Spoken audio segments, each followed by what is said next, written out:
नमस्ते आप सब। आशा करती हूँ आप सब अच्छे होंगे, स्वस्थ होंगे। स्वागत है आपका इस कक्षा में। आइए आज हम पढ़ते हैं व्याकरण का पाठ 21 अपठित पद्यांश। बच्चों पिछले अध्याय में हमने गद्यांश के बारे में पढ़ा। यह है पद्यांश। गद्य होता है कहानी, अनुच्छेद, ठीक है, और निबंध, इस तरह का। पद्यांश होते हैं पद, कविता, दोहा, सोठा, है ना, इस तरह के। तो आइए समझते हैं। अपठित पद्यांश अर्थात पद का वह अंश जो पहले ना पढ़ा गया हो।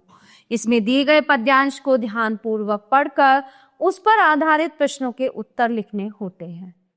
इसके लिए कुछ बातों का ध्यान रखना चाहिए। पद्यांश को 2-3 बार ध्यान से पढ़ना चाहिए।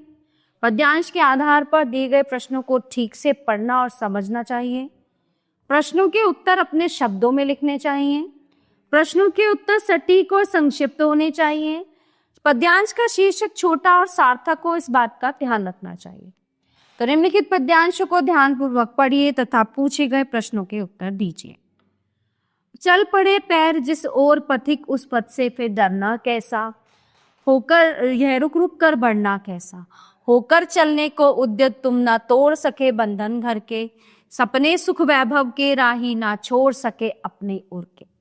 जब शोलों पर ही चलना है पग फूंक फूंक रखना कैसा, पहले ही तुम पहचान चुके हो यह पथ तो है कांटों वाला। पग पर पड़ी शिलाएं हैं कंकड़ में कांटों वाला है, दुर्गम पथ अंधियारा छाया फिर मखमल का सपना कैसा।